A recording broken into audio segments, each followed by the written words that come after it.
$1.87. That was all, and 60 cents of it was in pennies.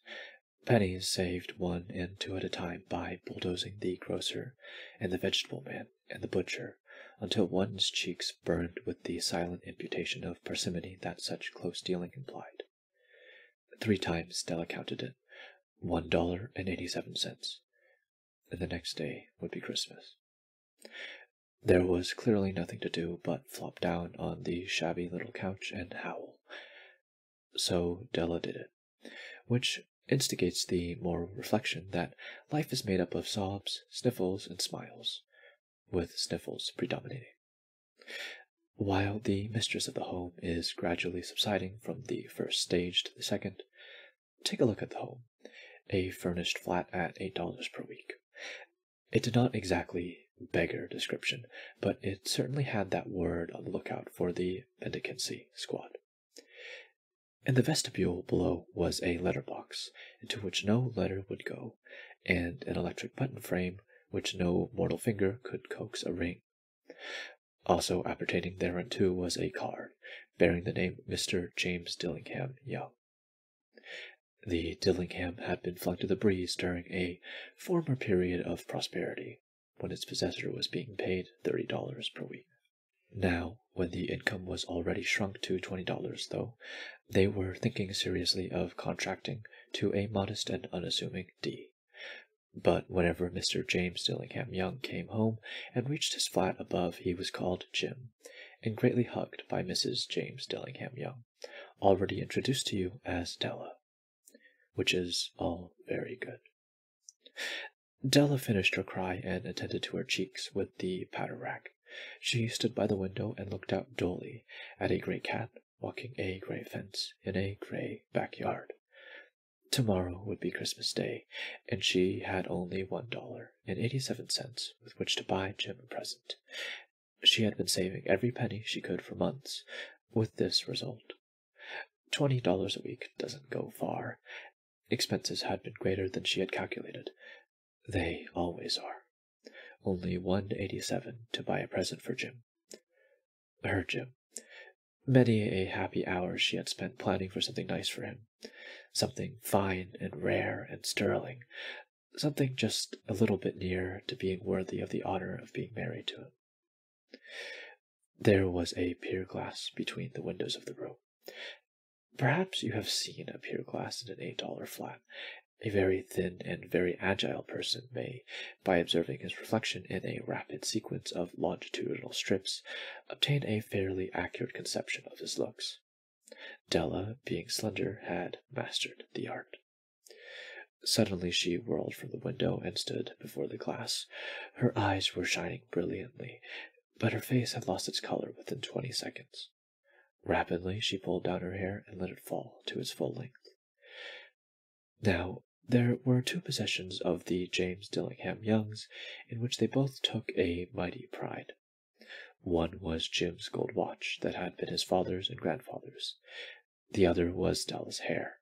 Had the Queen of Sheba lived in the flat across the air shaft, Della would have let her hair hang out the window some day to dry, just to depreciate Her Majesty's jewels and gifts.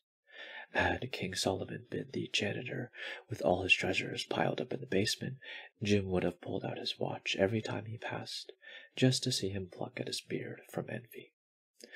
So now Della's beautiful hair fell about her, rippling and shining like a cascade of brown waters. It reached below her knee and made itself almost a garment for her. And then she did it up again nervously and quickly. Once she faltered for a minute and stood still while a tear or 2 splashed on the worn red carpet. On went her old brown jacket. On went her old brown hat. With a whirl of skirts and with that brilliant sparkle still in her eyes, she fluttered out the door and down the stairs to the street. Where she stopped, the sign read M&E Sophony, hair goods of all kinds. 1 flight up, Della ran, and collected herself, panting. Madam, large, too white, chilly, hardly looked the Sophony. "Will you buy my hair?" asked Della. I buy hair, said Madame. Take your hat off, and let's have a sight at the looks of it. Down rippled the brown cascade. $20, said Madame, lifting the mass with a practised hand. Give it to me quick, said Della. Oh, and the next 2 hours tripped by on rosy wings. Forget the hashed metaphor. She was ransacking the stores for Jim's present. She found it at last. It surely had been made for Jim and no one else. There was no other like it in any of the stores, and she had turned all of them inside out. It was a platinum fob chain, simple and chaste in design, properly proclaiming its value by substance alone, and not by meretricious ornamentation, as all good things should do. It was even worthy of the watch. As soon as she saw it, she knew that it must be Jim's. It was like him. Quietness and value, the description applied to both. $21 they took from her for it, and she hurried home with the 87 cents. With that chain on his watch, Jim might be properly anxious about the time in any company.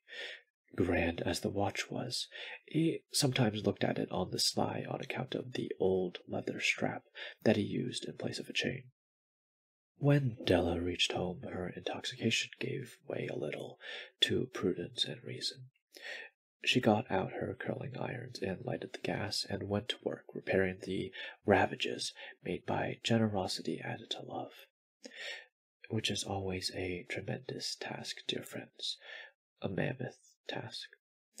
Within 40 minutes her head was covered with tiny, close-lying curls that made her look wonderfully like a truant schoolboy. She looked at her reflection in the mirror, long, carefully, and critically. If Jim doesn't kill me, she said to herself, before he takes a second look at me, he'll say I look like a Coney Island chorus girl. But what could I do? Oh, what could I do with $1.87? At 7 o'clock the coffee was made, and the frying pan was on the back of the stove, hot and ready to cook the chops. Jim was never late. Della doubled the fob chain in her hand and sat on the corner of the table near the door that he always entered. Then she heard his step on the stair, away, down on the first flight, and she turned white for just a moment. She had a habit for saying little silent prayers about the simplest everyday things, and now she whispered, "Please, God, make him think I'm still pretty." The door opened, and Jim stepped in and closed it. He looked thin and very serious. Poor fellow, he was only 22, and to be burdened with a family. He needed a new overcoat, and he was without gloves. Jim stopped inside the door, as immovable as a setter at the scent of quail. His eyes were fixed upon Della, and there was an expression in them that she could not read, and it terrified her. It was not anger, nor surprise, nor disapproval, nor horror, nor any of the sentiments that she had been prepared for. He simply stared at her fixedly, with that peculiar expression on his face. Della wriggled off the table and went for him. "Jim, darling," she cried, "don't look at me that way. I had my hair cut off and sold because I couldn't have lived through Christmas without giving you a present. It'll grow out again. You won't mind, will you? I just had to do it. My hair grows awfully fast. Say Merry Christmas, Jim, and let's be happy. You don't know what a beautiful, nice gift I've got for you." "You've cut off your hair?"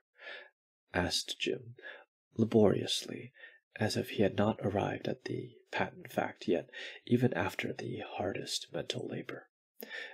"Cut it off and sold it," said Della. "Don't you like me just as well, anyhow? I'm me without my hair, ain't I?" Jim looked about the room curiously. "You say your hair is gone," he said, with an air almost of idiocy. "You needn't look for it," said Della. "It's sold, I tell you. Sold and gone, too. It's Christmas Eve, boy. Be good to me, for it went for you. Maybe the hairs of my head were numbered, she went on with a sudden serious sweetness, but nobody could ever count my love for you. Shall I put the chops on, Jim? Out of his trance, Jim seemed quickly to wake. He enfolded his Della.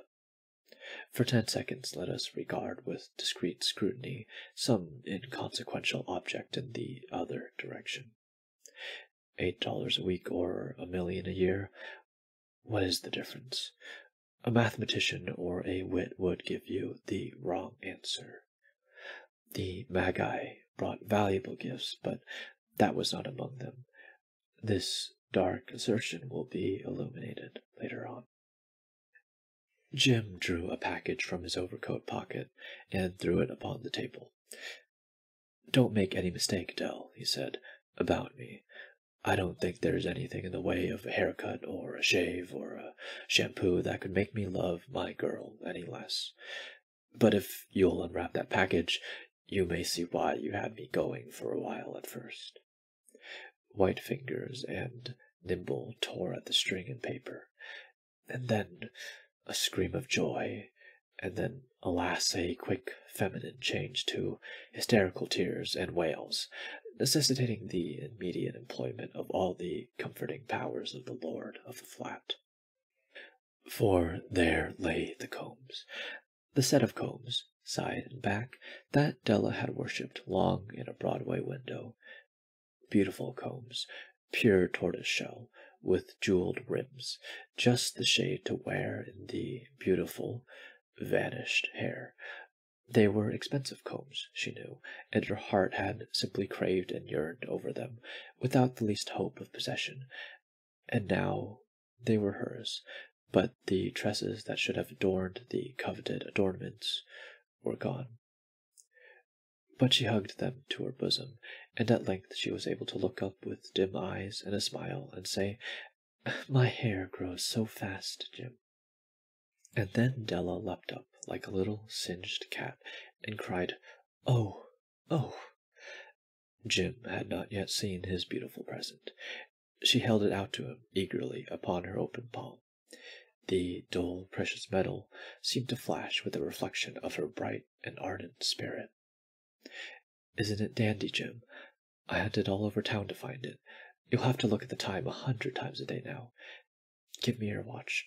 I want to see how it looks on it."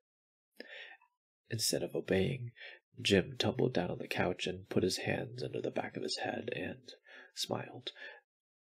"Dell," said he, "let's put our Christmas presents away and keep 'em a while. They're too nice to use just at the present. I sold the watch to get the money to buy your combs. And now I suppose you put the chops on." The Magi, as you know, were wise men, wonderfully wise men, who brought gifts to the babe in the manger. They invented the art of giving Christmas presents. Being wise, their gifts were no doubt wise ones, possibly bearing the privilege of exchange in case of duplication. And here I have lamely related to you the uneventful chronicle of 2 foolish children in a flat who most unwisely sacrificed for each other the greatest treasures of their house. But in a last word to the wise of these days, let it be said, of all who give gifts, these 2 were the wisest. Of all who give and receive gifts, such as they are wisest. Everywhere they are wisest. They are the Magi.